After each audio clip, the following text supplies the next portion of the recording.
le ROSP. Un petit historique. Le ROSP a été inventé par M.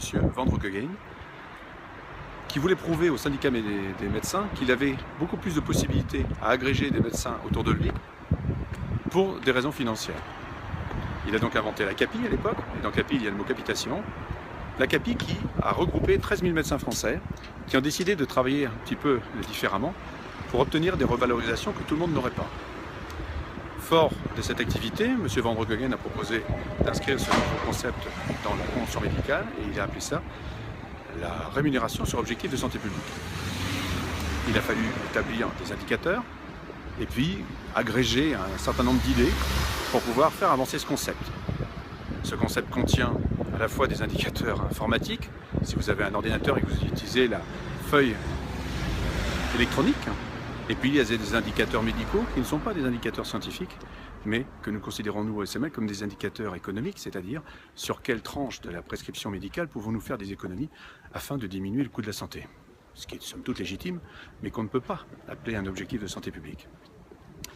L'analyse qui a été faite est que sur certains sujets, les pourcentages augmentent, et donc la sécurité sociale s'enorgueillit de ce résultat. Par contre, sur d'autres sujets, comme la prévention, le dépistage et la vaccination, c'est un flop total. Et de plus, la Cour des comptes a analysé les textes et considère que les 404 millions d'euros qui sont investis dans ce ROSP ne font pas faire les économies à la hauteur de la dépense. Ce qui veut bien dire que cette idée qui était à l'époque d'augmenter les revenus des médecins sans que ça se voie, en inventant une rémunération sur objectif de santé publique, n'a pas fonctionné.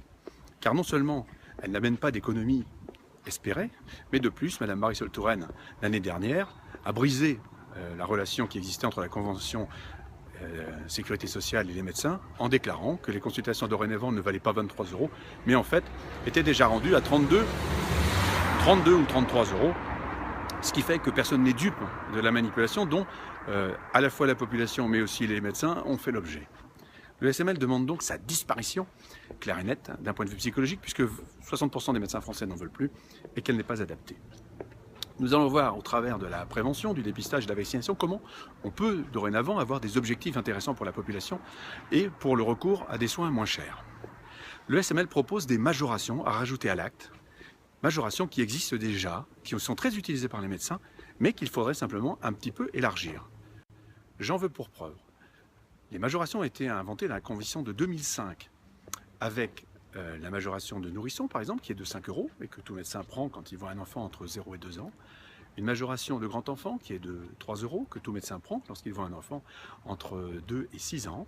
Nous avons la majoration de coordination de généraliste, qui est cette majoration qui permet à un médecin généraliste d'adresser un patient à un autre médecin généraliste, et ce médecin généraliste adressé peut appliquer la cotation à partir du moment où il fait un courrier de retour au médecin adresseur. Vous voyez, les majorations, elles existent. Nous avons les majorations de week-end qui sont appliquées, etc., etc. Donc, les majorations sont une simplicité administrative très appliquée par les médecins, puisque à chaque fois qu'ils font quelque chose, ils sont valorisés au temps T où ils le font. Car en effet, la ROSP ne nous rémunère que très tardivement, 1 an plus tard, et sur des objectifs que nous n'avons pas forcément tenus, puisque moi et d'autres médecins auxquels je me suis enseigné, ne nous intéressons pas du tout à la ROSP. Par contre, nous appliquons simplement les nouvelles recommandations médicales que la science nous demande de faire, et c'est au travers de ces recommandations que nous évoluons et que nous voyons arriver à un chiffre en fin d'année qui ne correspond en rien à l'investissement que nous avons mis dans ces différents objectifs pour la ROSP. Donc la prévention, c'est vraiment le virage de cette convention. Ça fait 30 ans qu'on en parle, ça fait 30 ans qu'on attend qu'il se passe quelque chose. Et oui, au SML, nous avons demandé qu'il existe dorénavant des consultations longues ou des consultations avec majoration lorsque nous allons aborder différents sujets. Les différents sujets intéressants, ce serait l'obésité dès la petite enfance, et non pas d'attendre que les gens soient en diabète avéré. C'est la dépression et le burn-out. Les Français ne vont pas bien, il faut prévenir le risque suicidaire, et donc ce sujet est très important. Monsieur Revel va s'impliquer dans l'alcool et le tabac. Waouh! C'est génial, on n'attendait que ça. Pourquoi? Parce que Marisol Touraine, dans sa loi de santé, à part mettre des paquets neutres blancs, n'a pas fait grand-chose, et elle n'ose pas augmenter le coût du tabac pour ne pas se mettre à dos une partie de la population avant les élections. Ce qui est un petit peu dommage. Quand on est un politique, il faut avoir du courage. Et puis, il y a la santé sexuelle.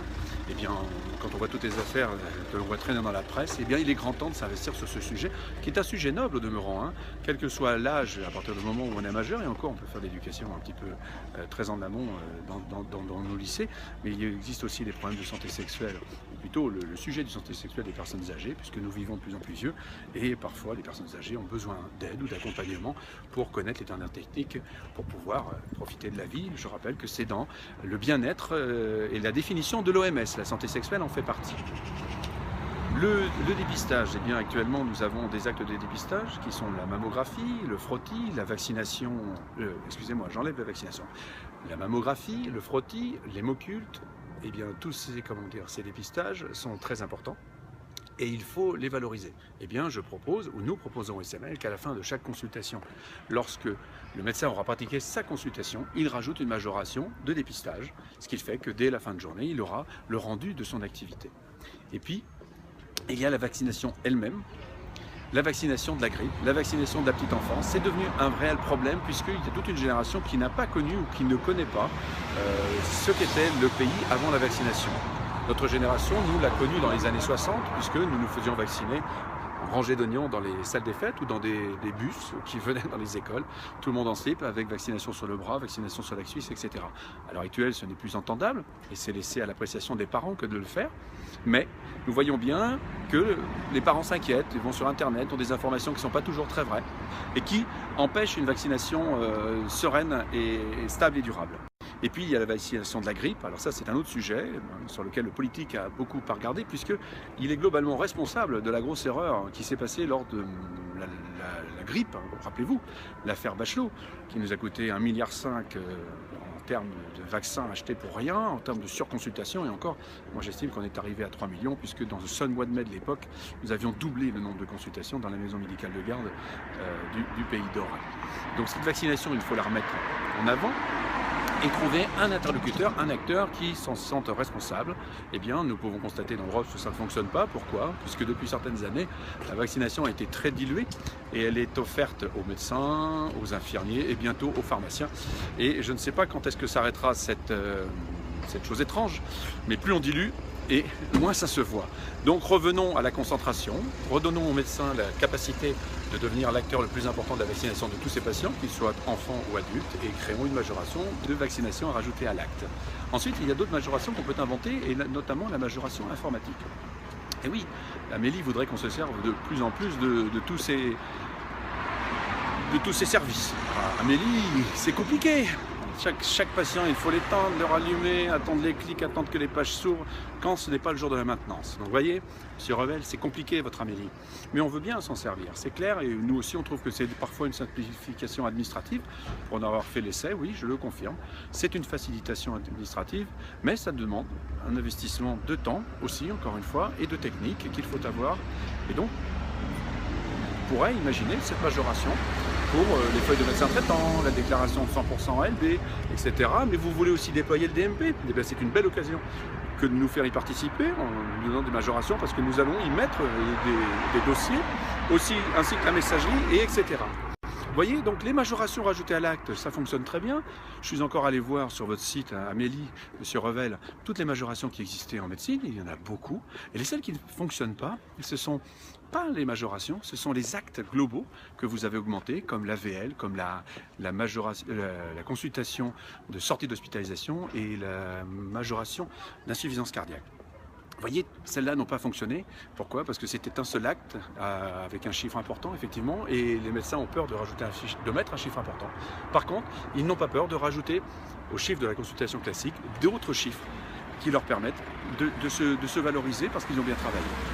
C'est toute cette approche que nous allons voir jeudi, au cours de la négociation conventionnelle. Donc je vous invite à lire la newsletter que nous éditerons vendredi et qui nous permettra de voir ce que nous avons proposé et ce que nous avons entendu en réponse de la Caisse nationale d'assurance maladie et voir si une évolution sur ce sujet est possible. Je rappelle qu'il y a des gens qui sont complètement abandonnés par rapport à la ROSP, que sont les MEP, les médecins à expertise particulière, qui n'ont globalement que leur forfait informatique, ainsi que beaucoup de spécialités, hormis les cardiologues et les gastro-entérologues, qui eux aussi ne touchent que les majorations informatiques. Donc le SML appelle à déclencher des rémunérations sur de vrais objectifs de santé publique, mais qui ne s'appelleraient pas des ROSP. Il va falloir trouver une autre terminologie. Et ainsi, dans chaque spécialité, nous pourrions lancer des objectifs pour les cardiologues, pour les rhumatologues, pour les endocrinologues. Et lorsque le médecin travaillerait dans ces objectifs, il pourrait rajouter la majoration correspondant à l'objectif de sa spécialité. Et oui, la CCAM clinique, ça existe. C'est pas facile, mais ça existe. Vous voyez, on vous a donné plein de degrés de réponse à cette CCAM clinique. Il faut passer à l'acte, Monsieur Revel, abandonner les ROSP. Vous voyez bien qu'on n'est pas des fonctionnaires, vous voyez bien qu'on n'est pas des salariés. Nous sommes des libéraux et tous les soirs, lorsque nous gérons notre entreprise libérale que nous offrons à disposition de tous nos patients, eh bien nous devons pouvoir voir quel niveau d'investissement nous pourrons mettre le lendemain dans les outils que nous proposons à la population. Cette convention, si elle a un intérêt, cette année, c'est d'allier à la fois une nouvelle rémunération des médecins, mais aussi surtout des moyens organisationnels pour répondre au mieux à la population et améliorer la qualité scientifique du travail que nous faisons tous les jours dans nos cabinets.